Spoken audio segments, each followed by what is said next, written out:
Being a lady આપણને ઘણા બધા એવા ક્રાઇમ હોય છે કે આપણે પિક્ચરોમાં જોયા હોય કે કોઈના મોઢે સાંભળ્યા હોય તો ત્યારે આપણને એવું લાગે કે આવું ના હોઈ શકે, પણ પછી રિયલમાં આપણે જ્યારે જઈને જોઈએ તો ઘણીવાર એવું લાગે. એક સુરતની અંદર મારું પ્રોબેશન પીરિયડ હતો ત્યારે એવું બન્યું હતું કે હસબન્ડ વાઈફના ઝઘડાની અંદર હસબન્ડે વાઈફને મારી નાખી, એટલે મર્ડરનો કેસ હતો. અને પછી એવું થયું કે બધા ત્યાં ભેગા થઈ અને એને અંતિમ સંસ્કાર માટે લઈ જતા હતા અને કોઈ ફરિયાદ કરવાવાળું જ નહોતું. હવે એવા ઘણા બધા મર્ડર એવા હોય છે જે સીધા અંતિમ સંસ્કાર થઈ જતા હશે અને અમારા ચોપડે કદી આવ્યા જ નથી, તો ખબર પણ ના પડે. તો એક્ઝેક્ટ સ્મશાનમાં જ્યારે એ લોકો ગયા ને ત્યારે જસ્ટ અગ્નિદાહ પહેલાં અમને કોઈકે કોલ કર્યો કે ભાઈ આ તો મર્ડર છે, તમે આવી જાઓ. અને અમે પેલા લાકડા ઉપરથી જ્યારે બધી ઉતારીને પછી મર્ડર એ કર્યું, ડિટેક્ટ કર્યું. અને પછી એના ત્યાં એટલા 3-4 નાના કિડ્સ હતા ને, તો તરત અમને એવું થયું કે જોઈને એવું થયું કે ચલો વાઈફ મરી ગઈ, હસબન્ડ જેલમાં જશે અને બાળકોનું હવે કોઈ નથી. રાઈટ. ત્યારે આપણને બહુ જ ખરાબ લાગે. પછી રીતે બનાસકાંઠા એકવાર એવું થયું કે 18 વર્ષનું અનાથ છોકરો હતો અને એના ગામના છોકરા છોકરી પ્રેમ સંબંધમાં ભાગી ગયેલા અને આ છોકરાને ખબર હશે એવું માની અને બધા એને એટલો બધો માર્યો કે એ છોકરો મરી ગયો. અને એનું કોઈ નહોતું, એનું કોઈ વાંક પણ નહોતો અને એને ખબર પણ નહોતી પેલા બે ક્યાં ભાગી ગયા. એટલે જ્યારે એનું અમે ડિટેક્શન કર્યું ને એની પાછળ મહેનત કરી, પછી એમાં 14 જણ જે હતા એ બધા ઇન્વોલ્વ, એની પૂછપરછમાં એ તમામને આજીવન કેદની સજા પડી. તો આમ સેટિસ્ફેક્શન થયું, પણ આમ એવું થયું કે પેલો છોકરો તો મરી ગયો અને કેટલું આપણે ન્યાય આપી શકીએ. Right. Please welcome our DCP, Mrs. Hetal Patel, ma'am, IPS and Zone 1. And I'm so thankful, ma'am, that you are here today. તમે અમારા સમક્ષ છો અને આપણા ઓડિયન્સને મને સાંભળવાનો મોકો મળશે. Thank you so much. Ma'am, તમે મને એ કહેશો કે તમને પહેલી વાર એવી ક્યારે આઈડિયા આવી કે વિચાર આવ્યો કે મારે આવી રીતે પોલીસમાં જવું છે? મેમ એકચ્યુઅલી સૌથી પહેલાં કોલેજની અંદર મેં BSc વિથ માઇક્રોબાયોલોજી કર્યું, પછી માસ કોમ્યુનિકેશનમાં માસ્ટર ડિગ્રી કરી. પણ ગુજરાત કોલેજમાં જ્યારે મારું આ ગ્રેજ્યુએશન ચાલતું હતું ત્યારે NCC મેં રાખ્યું હતું અને ત્યાં ફર્સ્ટ ટાઈમ મેં ફાયરિંગ પ્રેક્ટિસ કરી અને નેશનલ લેવલના કેમ્પ કર્યા અને ત્યાં બધાને જોયું. પેરામિલિટરી મિલિટરી સાથે થોડું એટેચમેન્ટ હતું, તો મને એ બહુ જ ડિસિપ્લિન ફોર્સ, યુનિફોર્મ ફોર્સ મને એકદમ એટ્રેક્ટ કરતું હતું. મને પોતાને એવું લાગ્યું કે મારી બોડી લેંગ્વેજ અથવા મારા જે પણ ગુણો છે આની માટે પરફેક્ટ છે. રાઈટ. તો એની માટે તમારે શું હાર્ડવર્ક કરવું પડ્યું? એન્ડ બિંગ અ ફિમેલ, તમે આ આખી તમારી ડિસિપ્લિનરી લાઈફ કેવી રીતે મેન્ટેન કરો છો? હા મેમ, એના માટે કોમ્પિટિશનની અલગ અલગ એક્ઝામ્સ હોય છે, સ્ટેટ લેવલની હોય, સેન્ટ્રલ લેવલની હોય. તો એ એક્ઝામ્સ પછી મેં ફેસ કરવાની ચાલુ કરી અને 3 વખત પછી સ્ટેટ PCS જે છે GPSC ક્રેક કરી, સિવિલ સર્વિસીસની પણ તૈયારી કરી. જોડે રાજસ્થાન, MP, ઉત્તરાખંડ, જ્યાંથી પણ એક્ઝામ્સ આવે અને અમે લોકો બધા આપવા માટે જતા. મતલબ એકદમ ક્રેઝી હતા કે બી ગવર્મેન્ટ જોબ જોઈએ છે અને એ પણ ક્લાસ 1 અધિકારી બનવું છે. જ્યારે આ જોબ મળી એ પહેલાં હું રેવન્યુની જોબ કરી ચૂકી હતી. એટલે દરેક જોબના એક પ્રોફેશનલ હેઝાર્ડ્સ ટાઈપનું હોય, પ્લસ પોઈન્ટ પણ હોય, માઇનસ પોઈન્ટ પણ. પણ જે જોબ તમને કરવી ગમે છે એના પછી માઇનસ પોઈન્ટ્સ ઓવરકમ થઈ જાય છે, કારણ કે તમને ગમતું કામ છે તો માઇનસ પોઈન્ટ્સ તો અમુક રહેવાના. તો સેમ અહીંયા છે કે અમારું એવું ડિપાર્ટમેન્ટ છે કે જેમાં પોલીસ પરિવાર શબ્દ આવે છે, કે જેમાં એમના વડા પણ હોય, તમારી કેર કરતા હોય. એની અંદર હેલ્થ જે છે એ પણ એક એવું કમ્પોનન્ટ છે કે જેની ઉપર તમારી ફિઝિકલ અને મેન્ટલ ફિટનેસ ઉપર પણ ડિપાર્ટમેન્ટ ખર્ચો કરે છે, જે બીજા ડિપાર્ટમેન્ટ નહીં કરે. પ્લસ એક્સિડેન્ટલી તમને કંઈ થાય છે તો આખું એક પીઠબળ ઊભું હોય છે કે ઇકોનોમિકલી, મેન્ટલી તમને સપોર્ટ કરવા માટે રેડી હોય. રાઈટ. તો આપણે અહીંયાની ફિમેલ્સને અગર આવી રીતે તમારી જેમ સપના હોય તો એ લોકોએ શું કરવું જોઈએ? ચોક્કસ મેમ, એક તો અમારા ફિલ્ડમાં કોમ્પિટિશન ફિમેલ માટે બહુ જ ઓછી છે, એટલે એકદમ વેલકમ. અને ખાસ કરીને ગુજરાતમાં તો 33% રિઝર્વેશન છે દરેક ગવર્મેન્ટ જોબમાં. અને અમારું આ ફિલ્ડ એવું છે કે તમે મેન્ટલી, ફિઝિકલી ફિટ છો તો મોસ્ટ વેલકમ. અને તમારે અમુક જે ક્રાઇટેરિયા હોય છે, ફિઝિકલ સ્ટાન્ડર્ડ જે છે, તો ઘણા લોકોને એવું લાગતું હોય છે કે મને આંખે ચશ્મા છે તો હું ના બની શકું. ઘણાને એવું લાગે કે હું ઓવરવેઇટ છું તો હું ફિટ નથી. ઘણાને એવું લાગે હું અંડરવેઇટ છું તો હું ફિટ નથી. પણ એવું કંઈ જ નથી, આ બધું મીથ છે. તમે એક ગ્રાઉન્ડ ઉપર આવી જાઓ, તમે મહેનત કરો તો ગ્રાઉન્ડ તમને સિલેક્ટ કરી લેશે. That is so sweet. Ma'am, આપણે વાત કરી આ ક્રાઇમની, તો તમે રોજ કંઈક ને કંઈક ક્રાઇમ જોતા હશો, તો એ તમે ઇમોશનલ બેગેજ તમારી સાથે કેમ તમે એને હેન્ડલ કરો? બિકોઝ યુનિફોર્મ સાથે બેગેજ આવે છે. જી શ્યોર મેમ, એ રહે છે અને એના લીધે ઘણી વખત એવું બને કે ઘણા સ્પેશિયલ ઇસ્યુઝ હોય જે મહિલા સાથે ડીલ કરવાના હોય, બાળકો સાથે ડીલ કરવાના હોય, અથવા તો એટ્રોસિટીના કેસીસ હોય તો સ્પેશિયલી અમને અસાઇન કરવામાં પણ આવતા હોય છે. અને જ્યારે અમે ફિલ્ડમાં જઈએ, ધારો કે હમણાં જ મેગા ડિમોલેશન આપણે જંગલેશ્વરમાં થયું, આજે સવારે જ અમે હમણાં ભક્તિનગર રેલવે સ્ટેશનમાં આખું ઝૂંપડપટ્ટી હટાવીને આવ્યા, તો કોઈના ઘર તૂટે છે, ભલે એ લીગલી છે કે ઇલીગલી છે, પણ જ્યારે આપણે પોતે એક સાથે હજારોની સંખ્યામાં ઘર તૂટતા જોઈએ, બાળકો આમથી આમ ફરતા હોય, આપણે એવું લાગે કાલે અમને ઊંઘવા માટે કંઈ જગ્યા નહીં હોય, જમશે ક્યાં, રહેશે ક્યાં. તો being a mother, being a lady, એક બાજુ દુઃખ થતું હોય છે અને એક બાજુ અમારી જોબ છે રાઈટ. કે ભાઈ લો એન્ડ ઓર્ડર મેન્ટેન કરવાનો છે. એક ડિપાર્ટમેન્ટ જ્યારે કામ કરી રહ્યું છે, કે રેવન્યુ કે કમિશનરેટ કામ કરી રહ્યું છે, મ્યુનિસિપલ કોર્પોરેશન કામ કરી રહ્યું છે, તો એના ઓફિસર્સને પ્રોટેક્ટ કરવાનું પણ અમારું કામ છે. એની સાથે ફાયરની ટીમ છે, મેડિકલની ટીમ છે, ત્યાં બીજા આજુબાજુ સરાઉન્ડિંગ નાગરિકો રહી રહ્યા છે અને રૂટીનમાં લોકોની પ્રોસેસ ચાલી રહી છે, તો બીજા ડિસ્ટર્બ નહીં થવા જોઈએ. તો એ જે અમારું કામ છે કે લો એન્ડ ઓર્ડર મેન્ટેન થવું જોઈએ, લોકોને એક પીસ મળવી જોઈએ કે ભાઈ એક સિક્યોર્ડ એન્વાયરમેન્ટ ગુજરાતમાં છે, તો જ બાકી બધા ક્ષેત્રો સારી રીતે કામ કરતા રહેશે. સો મેમ, આમાં કેવું છે કે તમે જે કીધું એ હિસાબે it's not one sided. Yes. તમને પબ્લિકનો સપોર્ટ બી જોઈએ. હા, તો જોઈએ. તમે શું કહેવા Certainly. માંગશો પબ્લિકને કે આ ચીજ તમને એક્સપેક્ટ છે કે આ મને મળવું જોઈએ પણ મળતું નથી, કોઈ બી એક ચીજ જે તમે કહેવા માંગશો? હું તમામને એવું કહેવા માંગીશ કે એક એક્ઝામ્પલ આપીએ કે આપણે રોડ ઉપર નીકળ્યા અને મોસ્ટ ઓફ આપણે બધા જ રોડ ઉપર જઈએ તો પહેલું જ આપણે ટ્રાફિકની સમસ્યા જેવી નડે તો આપણે હંમેશા એવું લાગે કે ટ્રાફિક પોલીસ બરાબર પરફોર્મ ડ્યુટી નથી કરતું, કે રોડ બરાબર નથી, કે વગેરે વગેરે. તો એની સાથે સાથે એક પેરેલલી ચાલે છે આપણું પોતાનું ડિસિપ્લિન. ટ્રાફિક રૂલ્સ જ્યાં સુધી આપણે પોતે ફોલો નહીં કરીએ ત્યાં સુધી એનું રિઝલ્ટ નહીં મળે. તો એવી જ રીતે ગમે તે જગ્યાએ આપણે જોવા જઈએ કે આપણને પોતાને શાંતિ ગમે છે તો સામેવાળાની શાંતિનું રિસ્પેક્ટ કરવું એટલું જ જરૂરી છે. આપણને મનોરંજન ગમે છે, આપણને મોટેથી કેસેટ વગાડવી ગમે છે, કે ગીત ગાવા ગમે છે, કે ડાન્સ પાર્ટી ગમે છે, તો આજુબાજુ કોઈ ભણતું હશે, કોઈ ઊંઘતું હશે, કોઈ બીમાર હશે, તો આપણે એની નીરવ શાંતિને ડિસ્ટર્બ કરી અને આપણે એન્જોય કરીએ એ પોસિબલ નથી. તો આપણે આપણી પોતાની લિમિટ આપણે બાંધવી જોઈએ કે સામેવાળાનું જે છે એને પણ ડિસ્ટર્બ ના થાય. રાઈટ. સો મેમ, અહીંયા એક થોડુંક એવું મેં જોયું છે કે I feel I am very educated. મેં એમકોમ કરેલું છે, ફેશન જી. કરું છું, પણ મને બી નોલેજ નથી લીગલ રાઇટ્સની અમારા. હા. સો મને એમ થાય કે અહીંયા કેટલી એડ્યુકેટેડ ફિમેલ્સ છે પણ એને લીગલ રાઇટ્સની ખબર નથી. તો તમારા હિસાબે what are the important points of woman should નો કે આ તમારા લીગલ રાઇટ્સ છે? બહુ જ સાચી વાત છે આપે કીધું. જેમ કે માત્ર વિમેન જ નહીં, ચિલ્ડ્રનના પણ પોતાના રાઇટ્સ છે અને ઇવન જે બાળક જન્મ્યું નથી એના પણ રાઇટ્સ છે કે તો એ તો ક્યાંથી જાણવાનું કે મારા આ રાઇટ્સ છે. Right. તો એ બહુ જ અગત્યની વસ્તુ છે ને એને એના લીધે ગવર્મેન્ટના ઘણા બધા ફોરમ કામ કરતા હોય છે કે જે લોકોને પોતાના અધિકારો વિશે જ ખબર નથી તો એ માંગવાના ક્યાંથી. Right. તો એના માટે જ ઘણી બધી સંસ્થાઓ કામ કરતી હોય છે. ફ્રી લીગલ એડ હોય છે.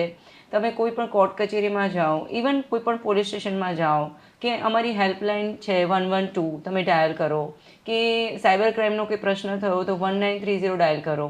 તમે પોતે ભોગ નથી બન્યા પણ જસ્ટ તમારી ઇન્ફોર્મેશન લેવી છે, અથવા તમને એવો કોઈ મેસેજ પડ્યો કે કોઈ એવો કોલ આવ્યો ને તમને ડાઉટ થાય છે કે ભાઈ આને રિપ્લાય અપાય કે ના અપાય, આ ફાઇલ ઓપન કરાય કે ના કરાય, આનાથી મને શું પ્રોબ્લેમ થઈ શકે છે, અથવા આ કહે છે સાચું હશે કે નહીં હશે.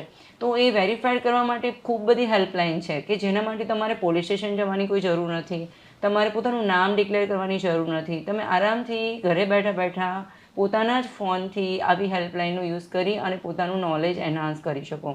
બીજી વસ્તુ એવી છે કે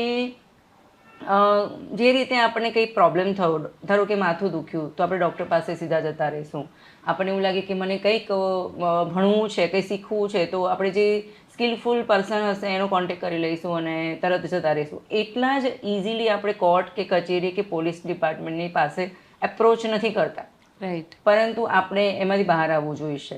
જે રીતે આઝાદી પહેલાંની પોલીસ ફોર્સ હતી એ આખી અલગ હતી, હવે જે છે આખી અલગ છે. હવે કોમ્યુનિટી પોલીસિંગની સાથે સાથે પોલીસનો પણ ચહેરો આખો ચેન્જ થયેલો છે. પોલીસ સામેથી પીપલની સાથે કોન્ટેક્ટ કરે છે, ચિલ્ડ્રન સાથે કરે છે, સ્કૂલ કોલેજમાં જાય છે. અમે એમને પોલીસ સ્ટેશનની વિઝિટ કરાવીએ છીએ, લોકઅપ બતાવીએ છીએ કે જુઓ તમે રૂલ્સ તોડશો તો શું હાલત થઈ શકે. અને જે અસામાજિક તત્વો છે એને ડર હોવો જોઈએ અને જે સાચા છે, જે નોર્મલી પોતાનું જીવન જીવી રહ્યા છે, એને બિલકુલ ડર નહીં હોવો જોઈએ અને એને એકદમ હેઝિટેટ થયા વગર અમારી મદદ 24 કલાક ગમે ત્યારે લઈ શકે છે. એમાં મેમ એક ફિમેલ છે, if she is going through violence or if she is going through injustice, Yes. તો એણે પહેલા સ્ટેપ શું કરવા જોઈએ? સૌથી પહેલાં તો મેં તમને અગેઇન કહું કે સ્પેશિયલ મહિલા હેલ્પલાઇન છે 181. તો 181 એવી મહિલા હેલ્પલાઇન છે કે તમે જ્યારે પણ એને એવું લાગે કે મારી સાથે ઇનજસ્ટિસ થયું છે, તો ઇનજસ્ટિસમાં પણ બે પ્રકાર છે ક્રાઇમના પણ. એક દીવાની મેટર એટલે સિવિલ ટાઈપનું પણ હોઈ શકે અને ક્રિમિનલ ટાઈપનું પણ હોઈ શકે. તો ઘણી વખત એવું ડિફરન્શિએટ આપણે નથી કરી શકતા. ઘણીવાર એવું થાય કે સ્પેશિયલ ફોરમ છે, જેમ કે ગ્રાહક સુરક્ષા ફોરમ છે. કોઈ આપણે કસ્ટમર તરીકે કોઈ સર્વિસીસ લીધી અને આપણને સેટિસ્ફેક્શન નથી, કઈ વસ્તુ પરચેસ કરી અને સેટિસ્ફેક્શન નથી, તો એના માટે અલગ ફોરમ છે. ધારો કે આપણે કોઈનો ચેક લીધો, ચેક બાઉન્સ ગયો, તો એના માટે અલગ ફોરમ છે. આપણે લેબર તરીકે કામ કરતા હતા કે માલિક તરીકે કામ કરતા હતા, તો એમાં ડિસ્પ્યુટ થયા તો અલગ ફોરમ છે. તો બધા નોલેજ તમારી પાસે નથી, પણ તમે જસ્ટ 181 ડાયલ કરો અથવા 112 ડાયલ કરો અને તમે તમારી સમસ્યા બતાવો, તો સામેથી તમને કહેશે કે તમારે કોની જોડે જવું જોઈએ, તો તમને તરત જ આની અંદર રિઝોલ્યુશન મળશે. રાઈટ. મેમ, તમે કોઈ એવો ઓનેસ્ટલી યસ મેમ. તમને કોઈ એવો એક્સપિરિયન્સ થયો કે લીગલી યુ નો કે આ રાઈટ છે, આ રોંગ છે, પણ રોંગ જીતી ગયું છે અને તમે કંઈ કરી નથી શક્યા? એવું ઘણીવાર મેડમ થાય છે. જેમ કે કન્વિક્શન રેટ આપ જોશો તો જેટલા ક્રાઇમ થાય છે એની અંદર જેટલા ઇન્વેસ્ટિગેશન થાય, પછી પ્રોસિક્યુશન માટે જ્યારે કોર્ટની અંદર એ જાય અને પછી એ આરોપી છૂટી જાય, ત્યારે અમને પોતાને એવું થતું હોય કે આની પાછળ કેટલી મહેનત કરી હતી અને આપણે ખબર જ છે કે એ આરોપી જ છે, પરફેક્ટ એની પાસેથી મુદ્દામાલ રિકવર થયો, એની પાસેથી આટલું ડ્રગ્સ મળ્યું અથવા વેપન એ કેરી કર્યું હતું, ઇલીગલ વેપનનો કેસ છે, એની પાસે જ હતું વગેરે વગેરે. પણ છતાં પુરાવાના અભાવે ઘણીવાર એવું થાય પંચ ફરી ગયા, ઘણીવાર સાક્ષી હોસ્ટાઇલ થઈ ગયા, ઘણીવાર આઈ વિટનેસ જે હોસ્ટાઇલ થઈ જાય, તો પછી નથી એમાં કોર્ટની અંદર એને કન્વિક્શન થતું. ત્યારે અમને પોતાને ઘણી વખત દુઃખ થાય કે આમાં ખૂબ મહેનત કરી હતી પણ આરોપી છૂટી ગયા. સો ઇન શોર્ટ, જે આપણે મૂવીઝમાં જોઈએ છે એ ઘણું ખરું સાચું થતું હોય છે. ઘણીવાર એવું થતું હોય છે, પણ એવું વધારે લાંબુ એટલે ચાલતું નથી હોતું કે જ્યારે પણ આવા રિપીટર ઓફેન્ડર્સ હોય કે જેને વારંવાર આવી ટેવ હોય, ફરી વખત અમારા સકંજામાં આવે તો અમે ફરી એટલું ધ્યાન રાખીએ છીએ કે ફરી છૂટવું ના જોઈએ.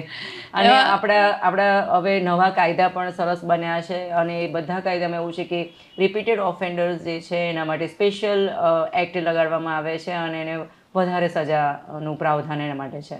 Right.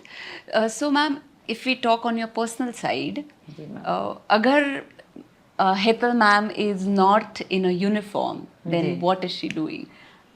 Ma'am, as a mother, as a wife, as a daughter અને so many roles. Right. Actually મારી બે દીકરીઓ છે ઓકે. અને બંને દીકરીઓ માટે એટલે બ્લેસ્ડ આઈ. અને મને પોતાની મારી ઘણી બધી હોબીઝ છે. મને કથક ગમે છે, ક્લાસિકલ મ્યુઝિક ગમે છે, હું પોતે શીખું પણ છું, ટ્રાવેલિંગ મારી હોબી છે, ટ્રેકિંગ મને ગમે છે, સરસ. હિમાલય અને દરિયો એકદમ મારા પેશન. આ સાઈડ તો જોઈ જ ન હોય, પોલીસથી ડરતા જોઈએ. જી જી જી જી. એટલે એ બધું મને ખૂબ ગમે છે અને મને રખડવાનો આનંદ ગમે છે. સો મેમ, એવું થયું છે કે તમારા ડિપાર્ટમેન્ટમાં she power, it's a male dominated profession, so you have to prove yourself twice more, twice better than them. Just એવું તો એટલે એવું નથી કે તમારે ખૂબ પડે તમારે પોતાની જાતે પુરવાર કરવી પડે, એવું તો નથી હોતું.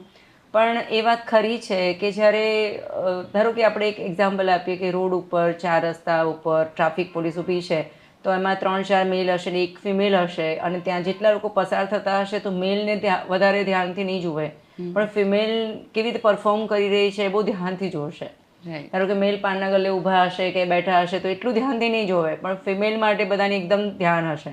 એ જ રીતે અમે કંઈ પણ ક્યાંય રેડ પાડવા ગયા અથવા તો કોઈને એરેસ્ટ કરવા ગયા તો બીજા બધાની ઉપર ઓછું ધ્યાન હશે, પણ લેડી ઓફિસર્સ, લેડી અમારા પોલીસ પર્સનલ ઉપર ખૂબ ધ્યાન બધાનું હોય છે. એટલે એ વાત ખરી છે, પણ એ જસ્ટ થોડીક વખતમાં જ એ પોતાની જાતને પુરવાર કરી દેતી હોય છે કે ભાઈ સી ઇઝ કેપેબલ ઇનફ અને બાકી વર્દી માટે મેલ ફિમેલ કાંઈ નથી હોતું. Right. બધા સરખા છે. So, ma'am, as you said, there are pros and cons, Yes, right? ma'am. Yes. So, how do you deal with transfers? અમારા પ્રોફેશનમાં ટ્રાન્સફર કેવું કાંઈ તો હોતું નથી. જી. તો તમે કેવી રીતે ડીલ કરો છો? મેમ એના પણ પ્લસ માઇનસ બંને પોઈન્ટ છે. ટ્રાન્સફર થતાં સૌથી વધારે સફર ફેમિલી થતું હોય છે કે ફેમિલી બાળકોનું એજ્યુકેશન, એ લોકોનું પોતાનું રૂટ જે હોય એ ઝડપથી બધા ચેન્જ નથી થતા હોતા. અમારા માટે પણ નવું સિટી તો એનું હિસ્ટ્રી છે, એનું એક જ્યોગ્રાફી છે, એનું એક કલ્ચર છે, એના પોતાના એક વાઇબ્સ છે, એને સમજી અને હેન્ડલ કરીએ અને 2-3 વર્ષમાં એને સમજીએ ત્યાં સુધી અમે ફરી પાછા ટ્રાન્સફર થઈ જઈએ. તો એક એ ચેલેન્જ હંમેશા રહે છે. અને દરેક નવા વિસ્તારમાં જઈ અને ફરીથી તમારે રિવાઈવ કરવાનું, ફરીથી કોપઅપ કરવાનું, તમારા સિનિયર્સ નવા હશે, જુનિયર્સ નવા હશે, પોલિટિકલ સ્ટ્રક્ચર નવું હશે, બધું જ તો એ કરવું પડે છે. પણ એના પ્લસ પોઈન્ટ પણ છે. એના પ્લસ પોઈન્ટ એ છે કે તમે દરેક વખતે નવા એક્સપેરિમેન્ટ્સ કરી શકો છો. જે ભૂલ તમે એક વખતે કરી છે અથવા જે વસ્તુ તમે એક વખત સમજી છે એનો એક્સપેરિમેન્ટ તમે નવી જગ્યાએ તરત કરી શકો છો. નવા માણસો છે, પ્લસ એડમિનિસ્ટ્રેશનમાં એ પ્રોબ્લેમ રહે છે કે જો તમે વધારે જૂના થાઓ તો 2 આંખની શરમ ગુજરાતીમાં કહીએ છીએ નડવાનું ચાલુ થઈ જાય. અને તમે તટસ્થતાથી જે તમારે કામ કરવું હોય તો થોડું વિચારવું પડે કે ભાઈ આ મને ઓળખે છે અથવા આની ભલામણ છે, આ છે તે છે. તો જેવા તમે નવી જગ્યાએ જાઓ છો તે બધું જ ઝીરો થઈ જાય છે અને બહુ સારી રીતે તમે તમારી ડ્યુટીને પરફોર્મ કરી શકો છો. રાઈટ. સો મેમ, તમે જ્યારે ટ્રેનિંગ લેતા હતા, તમારો training, as you said you have so many hobbies, dancing, singing, so તમારા ટ્રેનિંગમાં સૌથી બેસ્ટ પાર્ટ શું હતો? મેમ ટ્રેનિંગની અંદર એક તો અમારી બેઝિક ટ્રેનિંગ એક આખા વર્ષની હોય છે કે જે ઇન હાઉસ ટ્રેનિંગ સેન્ટરની અંદર જ હોય અને 90 ડેઝની કમાન્ડો ટ્રેનિંગ હોય છે. એમાં આટલી બધી ફિમેલ્સ આટલા ઊંચા હોદ્દા ઉપર આવશે એવું કદાચ ડિપાર્ટમેન્ટને પણ ખબર નહોતી. તો અમે જ્યારે કમાન્ડો ટ્રેનિંગમાં ગયા અથવા તો અમારી અમુક જંગલ ટ્રેનિંગ હતી, સર્વાઈવલ ટ્રેનિંગ હતી, માઉન્ટેનિંગ ટ્રેનિંગ હતી, તો એમના સ્ટ્રક્ચર એ રીતે નહોતા બન્યા કે ફિમેલ માટે બન્યા હોય, બધું મેલ ઓરિએન્ટેડ હતું. અને અમારે ઘણીવાર એવું થાય કે ચેન્જિંગ રૂમ તો અમે જાતે ડિમાન્ડ કરી કે અમને અહીંયા વોશરૂમ જોઈશે, અહીંયા ચેન્જિંગ રૂમ જોઈશે, અહીંયા આવી રીતે જોઈશે. તો એ ઘણી બધી વસ્તુઓ નવી પ્રથા શરૂ કરવાની થઈ. અને મેમોરેબલ એવું રહેશે કે બોન્ડિંગ કોઈ પણ બીજા ડિપાર્ટમેન્ટમાં કલીગ સાથેનું, બેચમેટ સાથેનું બોન્ડિંગ આટલું બધું નહીં હોય. કારણ કે અમે 1.25 વર્ષ સાથે રહેતા હોઈએ છીએ તો કદાચ અમારા સગા ભાઈ બહેન સાથેનું બોન્ડિંગ હોય ને એના કરતાં વધારે અમારા બેચમેટનું બોન્ડિંગ હોય છે. તેથી અત્યારે અમે ગમે ત્યારે કોઈ ડિપ્લોયમેન્ટ થયું, કોઈ લો એન્ડ ઓર્ડરની સિચ્યુએશન થઈ અને અમે બીજા ડિસ્ટ્રિક્ટમાં કે બીજા સિટીમાં જ્યારે જતા હોઈએ છીએ ત્યારે તરત જ કોઈ અમારા બેચમેટ મળે તો અમને એવું લાગે જાણે અમારા ઘરના સદસ્ય મળ્યા હોય અને એટલા બધા એકબીજાને હેલ્પ માટે ઊભા રહેતા હોય છે. અને એ બધા પછી ટ્રાન્સફર થઈ જાય, છૂટા પડી જાવ તો છૂટા થઈએ, ભેગા થઈએ, એવી રીતે ચાલ્યા કરે. રાઈટ. સો મેમ, તમારા આટલા લેટ નાઇટ્સ હોય છે, સમટાઈમ્સ સમયનો ધડો નથી રહેતો. જેવી રીતે કાલે જ આપને હું વાત કરતી હતી તો India 1 એન્ડ તમે એના બંદોબસ્તમાં હતા આટલા late. So how do you and your family cope up with all this things? Ma'am 24/7ની જોબ છે અને ખરી અમારી જ છે એવું નથી, ડૉક્ટર્સની પણ છે અને બીજા ઘણા પ્રોફેશન એવા છે કે જે ડે એન્ડ નાઇટ કામ કરે છે અને ઇમરજન્સી સર્વિસીસ આપે છે, ફાયર છે, ઘણા બધા ડિપાર્ટમેન્ટ છે. પણ અમારા ડિપાર્ટમેન્ટનું સ્ટ્રક્ચર જ એ રીતનું છે કે પોલીસ સ્ટેશનનું ઉદ્ઘાટન થાય એમાં તાળા ના વાગે કદી. એનું તાળું કદી હોતું જ નથી. એના દરવાજા 24 કલાક ખુલ્લા હોય છે અને ત્યાં હંમેશા 24/7 તમને PSO મળશે જ. એટલે પોલીસ સ્ટેશન ઓફિસર ત્યાં હોય જ અવેલેબલ. તો જ કોઈ પણ માણસ જ્યારે આવે તો એને ન્યાય મળવાની પોસિબિલિટી રહે અને કોઈ સાંભળવાવાળું હોય. અને ફેમિલી એવી વસ્તુ છે કે સર જે રીતે અમે જે પ્રોફેશનમાં જે કેરિયરમાં હું આવી તો ડે 1થી એમનો સપોર્ટ હતો બધાનો જ. ઇવન મારી ડોટરનું બોર્ન થયો પછી મેં આ જોબ લીધી છે. ઓકે. એટલે આફ્ટર મેરેજ આ બધી જોબ મેં કેરી કરી છે. એટલે બધા સાથે સાથે જ રહ્યા છે મારી જર્નીમાં. એટલે ઉલટા એ તો મારા પ્લસ પોઈન્ટ્સ છે કે હું એવું વિચારું કે રહેવા દો હવે બહુ થયું તો એ બધા પુશઅપ કરવાવાળા છે કે ના ના આમાં તમે કેરીઓ કરો, અમે જોઈ લઈશું એમ. અને ધીમે ધીમે આપણા ફેમિલી, સમાજ અને સોસાયટી એવું માની લે છે કે હું ફિઝિકલ બધી જગ્યાએ પ્રેઝન્સ નહીં રહી શકું. તો ઘણા બધા મેરેજમાં, ઘણા બધા મરણમાં નથી જઈ શકતી. તો એ લોકો માની લીધું હોય છે કે ભાઈ એ ટાઈમ નહીં આપી શકે અને પછી જ્યારે મને ટાઈમ મળે છે તો હું મારો ક્વોલિટી ટાઈમ સ્પેન્ડ કરતી હોઉં છું, ક્વોન્ટિટી નથી આપી શકતી. સો મેમ એવું કોઈ વાર થયું છે કે ઘરે માથાકૂટ થયો હોય ને તમને એમ લાગે કે હવે હું શૂટ કરી દઈશ હા? ના, એવું મને નથી લાગતું, પણ ઘણી વાર મારા બાળકો બિચારે ધમકાવતા મેં કીધું આવું તો હું કોઈને ધમકાવતી નથી બહાર. કારણ કે આપણે એમ કહીએ ને પાવર કે ભાઈ હવે ચૂપ રહ્યો ને તાર શૂટિંગ. ના ના, એવું નથી થતું, કારણ કે અમને વેપન હેન્ડલિંગ જે છે એની ટ્રેનિંગ જ એટલી બધી હાર્શ અને રીતે આપવામાં આવે છે કે એ સૌથી લાસ્ટ યુઝ કરવાની વસ્તુ છે. એ પહેલાં એટલા બધા સ્ટેપ્સ છે કે એ તો બહુ જ લાસ્ટમાં આવે છે. અને ટચવુડ ગુજરાતનું લો એન્ડ ઓર્ડર એટલું પીસફુલ છે કે આપણા ત્યાં આવી રીતે વેપનની જરૂર પડે ને એવું પોલિસિંગની જરૂર જ નથી. ના આપણા ત્યાં એવા ટેરરિઝમ છે, ના આપણા ત્યાં એવું નક્સલાઇટ્સ છે, ના માઓઇસ્ટ મોવમેન્ટ છે.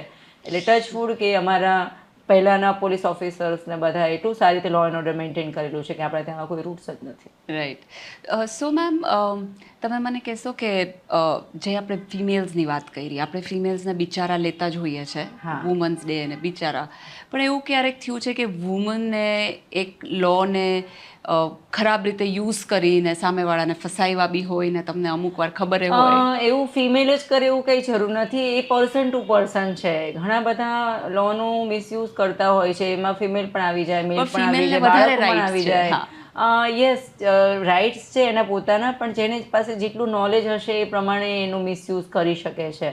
પણ એના માટે પણ સામેવાળાને ખબર પડતી હોય છે, પ્રોસિક્યુશનને પણ ખબર પડતી હોય છે, અને એનું ઇન્વેસ્ટિગેશન પણ એ રીતે થતું હોય છે કે જેથી ઘણી વખત એવું બનતું હોય કે જો કોઈ ખોટી ફરિયાદ કરી હોય અને આવી રીતે કોઈને સામે ફસાવાનો પ્રયત્ન કર્યો હોય તો ઊંધું એ ફરિયાદી આરોપી બની જતા હોય છે. અને અમે એની અંદર સ્પેશિયલી બી ફાઇનલ કરતા હોઈએ છીએ, અને એની અંદર બી ફાઇનલ વિથ પ્રોસિક્યુશન એ રીતે આવતું હોય છે કે જો સામેવાળાએ એકદમ ખરાબ રીતે સામેવાળાને બીજાને હેરાન ને હેરેસ કરવા માટે, એને ખતમ કરી નાખવા માટે જો એણે કરી છે ફરિયાદ, તો એને ઊંધું એને સજા પડે એ રીતનો આખો કેસ સ્યુસાઇડલ બનતો ડ્રામા હોય છે. કર્યા હોય અમુક લોકો, ઘણા ઇમોશનલ બ્લેકમેલ કરતા હોય છે. તમે જોશો કે 498 ક જે જૂનો કાયદો હતો તો એની અંદર જોઈન્ટ ફેમિલીની અંદર આફ્ટર મેરેજ ઘણી બધી નારીઓને ઘણી બધી તકલીફો પડતી હતી, તો એના માટે સ્પેશિયલ એક્ટ એટલે સ્પેશિયલ એનું કલમ લઈ આવ્યા. તો સુપ્રીમ કોર્ટે કહેવું પડ્યું હતું કે ભાઈ મિસયુઝ ના કરો. એ વસ્તુ જે છે એ તમારે ડિવોર્સ લેવા માટેની નથી, અથવા તો હસબન્ડ વાઈફના ઝઘડામાં વચ્ચે તમારે કાયદાને લાવીને એનું મિસયુઝ નથી કરવાનું. અને કોઈ એવું નથી ચાહતું કે ફેમિલી તૂટે. બધા એવું ચાહતા હોય છે ભાઈ તમારી જે ફેમિલી છે એ સરસ રીતે જોઈન્ટલી ચાલે. તમે છો તો એટલું પીસ એન્ડ ઓર્ડર છે, અમે લોકો શાંતિથી રહીએ છીએ, સૂઈ જઈએ છીએ, અને અમને જે ડર લાગતો હોય એકચ્યુઅલી એવું કંઈ છે જ નહીં. તમે લોકો એટલા ફ્રેન્ડલી છો. Thank you so much ma'am for just coming અને આટલું અમને નોલેજ આપવા માટે. Thank you ma'am, thank you. Thank Jai Hind ma'am. જય હિન્દ.